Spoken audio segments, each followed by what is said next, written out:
ایک دفعہ نا حضور پاک صلی اللہ علیہ وسلم گفتگو فرما رہے تھے، تو آپ گفتگو کے دوران جب آپ نے خشیت الہی پہ بات کی، اللہ کے خوف پہ بات کی، تو ایک صحابی رونے لگے اور وہ غش کر گئے۔ تو آپ صلی اللہ علیہ وسلم نے فرمایا کہ اگر آج تمہارے درمیان وہ سب لوگ موجود ہوتے جن کے گناہ پہاڑوں سے بھی زیادہ تھے تو تمہارے رونے کی وجہ سے اللہ ان کو معاف کر دیتا، اللہ ان کو بخش دیتا۔ تو خشیت الہی، اللہ کا خوف انسان کو اللہ کا قرب عطا کرتا ہے، انسان کو اللہ کی معرفت عطا کرتا ہے۔ وہ کہتے ہیں نا کہ آنکھوں کا رونا دل کا غبار دھونا۔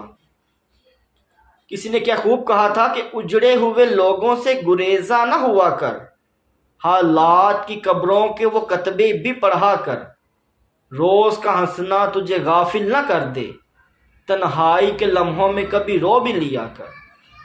تو انسان کو رونا چاہیے اللہ کے ڈر سے، اللہ کے خوف سے۔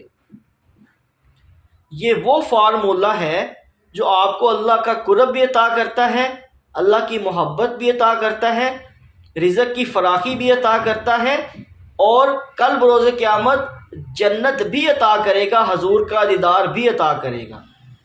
آج آپ لوگ دیکھ لیں، لوگ ہنس رہے ہیں، چوکوں میں بیٹھے، چوراہوں میں بیٹھے خوش گپیاں کرتے ہیں، ایک دوسرے سے فضول باتیں کرتے ہیں۔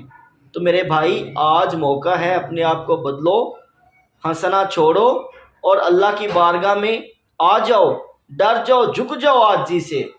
حضرت علی رضی اللہ تعالیٰ عنہ جب نماز پڑھنے جاتے تو ان کا وجود کانپ جاتا۔ صحابہ نے پوچھا کہ آپ تو اتنے بہادر ہیں کہ آپ جب میدان جنگ میں جاتے ہیں آپ کو دیکھ کے لوگ بھاگ جاتے ہیں، آپ اللہ کے شیر ہیں، آپ کیوں ڈر گئے؟ تو فرمایا میں اس پاک رب کی بارگاہ میں جا رہا ہوں جو خالق کائنات ہے، تو مجھ کو ڈر لگتا ہے، اتنا ڈرتے کہ وجود کانپ جاتا۔ تو میرے بھائی، آج موقع ہے، ہمیں اپنے آپ کو بدلنا ہوگا تاکہ ہم اللہ کے حضور جب کل روز قیامت پیش ہوں تو ہم کامیاب ہو سکیں۔ السلام علیکم۔ ڈاکٹر نذر العارفین حسینی۔